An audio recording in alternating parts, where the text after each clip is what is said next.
Can the Supreme Court of India override orders of Armed Forces Tribunal? What are the powers of Supreme Court of India with respect to Armed Forces Tribunal? Let us see this judiciary question. Before going to the Armed Forces Tribunal, let us see what are the powers of Parliament regarding this. So, what are the Armed Forces Tribunal and how it is constituted? So, let us have a look at the Article 33 of the Constitution.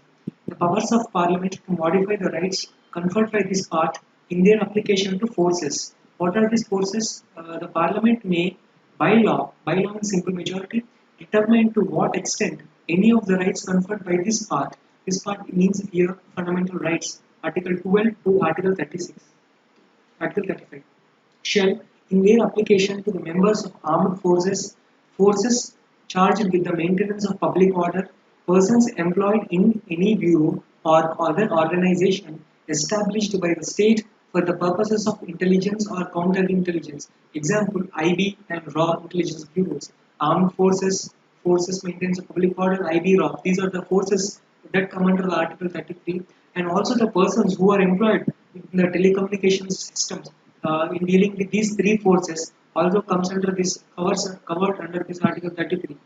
To be restricted and abrogated, the Parliament has the power to restrict and abrogate their fundamental rights so as to ensure the proper discharge of their duties and the maintenance of the discipline among them. So, this is the power of the Parliament with respect to the armed forces. So, regarding this, it has constituted with the help of this power, the Parliament has constituted the law, namely Armed Forces Tribunal Act 2007. Under this Armed Forces Tribunal Act 2007, it has been the formation of Armed Forces Tribunals. So, the source of the Armed Forces Tribunal comes from this Armed Forces Tribunal Act. So, what's our question? Can the Supreme Court override the judgment of this Armed Forces Tribunal? But here we have sort of seen that whatever extent the rights conferred by this part shall not apply. So, the judiciary cannot strike down the orders of the Armed Forces Tribunal with respect to Article 33 because the statement given is it should not be considered by this part because the fundamental rights whatsoever the fundamental rights objection has been put on, but this Article 33 has empowered the Parliament to override all such limitations for fundamental rights, the armed forces especially. So, in this context, Armed Forces Tribunal's judgment has some limitations with respect to the Supreme Court has some limitations with respect to Armed Forces Tribunal. We'll see that we consider the section 31 and section 32 of this Armed Forces Tribunal Act. What does it intend to say?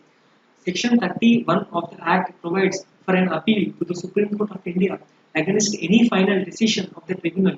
You see, you have to consider there is any final decision, but not an interlocutory order. Here, Section 31 is discussing about the final decision of the tribunal.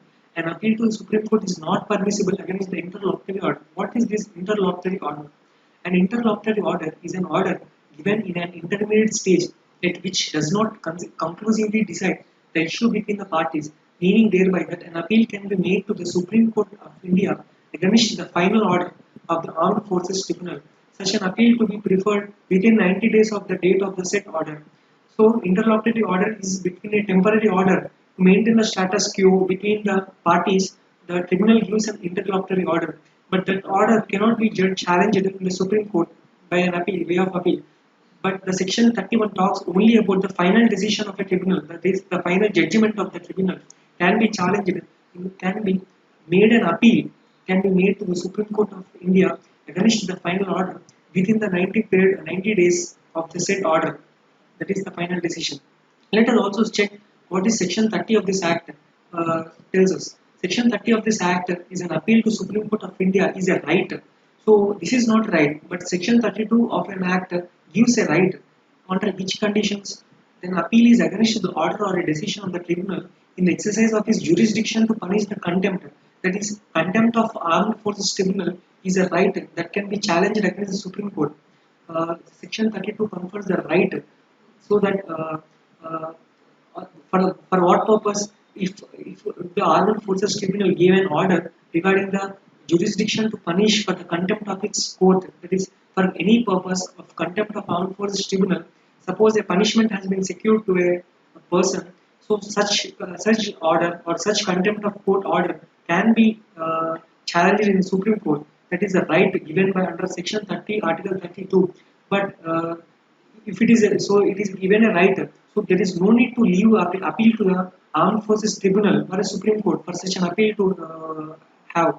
That is to appeal to Supreme Court. There is no need to take a permission from the Armed Forces Tribunal regarding such an order. And so we also see the section 31 of this act. What does section 31 of this act is? Section 31 provides that in case of an appeal to Supreme Court of India under Article 31, that is, what does Article 31 talks about? It talks about the final decision of the Armed Forces Tribunal Act. So an appeal to Supreme Court of India under Armed Forces Tribunal final judgment under Section 31 of the Armed Forces Tribunal Act. So the appeal can be made only after seeking a leave to appeal, that is permission from the tribunal within 30 days of order. That is, suppose if you want to appeal the Supreme Court under Section 31 of the Armed Forces Tribunal Act, that is, want to challenge in the Supreme Court the final judgment of the Armed Forces Tribunal. So, if you want to challenge those order in the Supreme Court, that order must be taken permission from the tribunal. After that order, what you are going to challenge, the permission from must be taken from the tribunal within 30 days of that order made by the tribunal. Certifies that the point of law of general public. That is, suppose if the tribunal certifies that it should be taken to the court of Supreme Court, that is, that is a matter of public order to be dealt with. Also, the judgment deals with the public order. So the Armed Forces Tribunal certifies such order, and within 30 days of such order, you have to take the permission from the Armed Forces Tribunal and you have to appeal in the Supreme Court of India. But what is the exception is that in case of the tribunal, if the tribunal refuses, what you have to do? In case if the tribunal refuses, you can directly approach the Supreme Court of India within 30 days.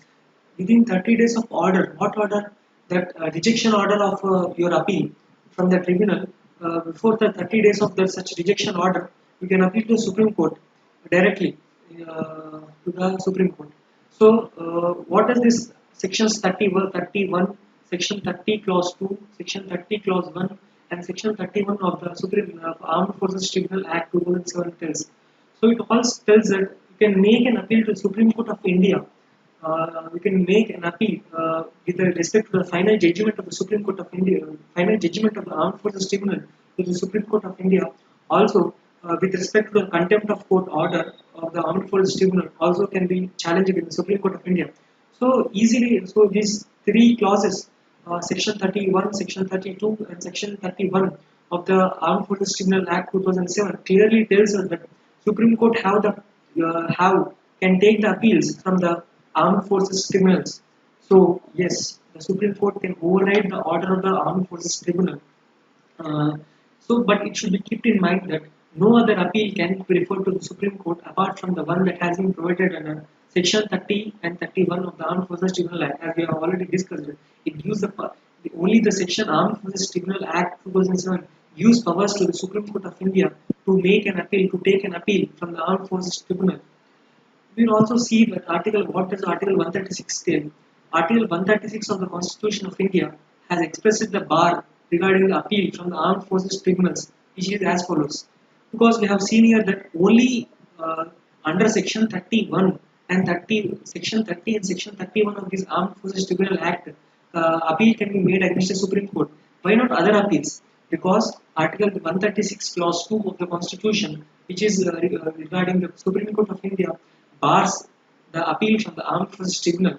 It reads that Article 32 Clause 2 reads that nothing in Clause 1, this Clause 1 relates to the appeals, special appeals, shall apply to any judgment, determination, sentence or order passed or made by any court or tribunal constituted or by under any law relating to the armed forces. Especially it has mentioned that Article 136 Clause 2 especially mentioned that armed forces, any problem or any order passed by the armed forces cannot be taken as a special appeal to the Supreme Court of India. It bars, actually Article 136 Clause 2 bars the special appeal to the Supreme Court coming from the armed forces tribunals. So again, it is interesting to note that what about the high courts? What is the case of high courts? Supreme Court has a power with respect to Article 30 and Article 31 of the Armed Forces Tribunal Act 2007. What about the High Courts? It is interesting to note that there can be no appeal made to the High Court against the order of the Armed Forces Tribunal, because for which the Supreme Court in the case Union of India versus Major General Sikri Khan Sharma has observed that in this following case, Supreme Court has observed that High Court, Delhi High Court, in that particular case, while entertaining the writ petitions under Article 226 of the Constitution, bypassed the machinery created under Section 30 and 31 of the Act. However, what this Act tell? Only these acts talk about only Supreme Court, but not High Court. So, such an act by High Court has bypassed the machinery created under Article 30 and 31 of the Act. However, we find that Andhra Pradesh High Court and Allahabad High Court had not entertained such petitions. However, we find that petitions under Article 226, these two high courts has not entertained such petition, special appeals under Article 226 and directed the writ petitioners to seek resort under Section 30 and Section 31 of the Act. Further, the law laid down by this court has referred to the above being binding on the High Court. That is, here the law laid down by this court means here Supreme Court as referred to above, here the Supreme Court, and being binding on the High Court. From now onwards, from after this case onwards, it is binding on the High Court that no such appeals should be taken under Article 226 of the Constitution, but should be directed only to the Section 30 and 31 of the Act of the Armed Forces Tribunals Act 2007. And we are of the view that the Delhi High Court has not justified in entertaining the petitions under Article 226 of the Constitution of India. So clearly, the Supreme Court has told that the decision done by the Delhi High Court in entertaining such petitions under Article 226 of the Constitution has clearly is a void and not justified. So only sections 30 and 31 of the Armed Forces Tribunal Act gives power to only Supreme Court to have such appeals. Moreover, regarding the writ petitions, the rule is that if there is any other alternative efficacious remedy, because if you consider the High Court, we know that High Court writ jurisdiction. We know that writ jurisdiction of High Court is greater than Supreme Court writ jurisdiction. That is, but the territorial jurisdiction of Supreme Court is however, greater than High Court. But if you consider High Court writ jurisdiction is greater than Supreme Court writ jurisdiction, exception is that should not be considered under Armed Forces jurisdiction. With respect to armed forces, the writ jurisdiction of Supreme Court is much larger than that of the High Court. That we have to consider. If we read this, moreover, regarding the writ petitions, this rule is that if there is any other alternative efficacy remedy, that is the remedy under Article Section 30 and Section 31 of the Armed Forces Tribunal Act available, a writ petition is not maintainable. That is, therefore, and even the High Court are barred from the writ jurisdiction under Article 226 of the Constitution in cases relating to the Armed Forces Tribunal. As here the efficacious alternative remedy is the appeal to the Supreme Court under Section 30 and 31 of the Act. That is a final thing with respect to the appeals from the Armed Forces Tribunal. Also clearly it is mentioned that in Section 224 of the Section 227 Clause 4 of the Constitution of India also provides that High Court shall not have any power of superintendence. That is supervisory jurisdiction of High Court does not cover armed forces tribunals. Clearly, Article 227(4) clearly mentions that constituted by or under law related to armed forces tribunal. So we came to know that what is the current status of armed forces. We came to know that what is the current status of armed forces tribunals with respect to the powers relating to Supreme Court writ jurisdiction and also the High Court writ jurisdiction. So hope you got a clear idea with respect to the High Court writ jurisdiction, Supreme Court writ jurisdiction with respect to the armed forces tribunals.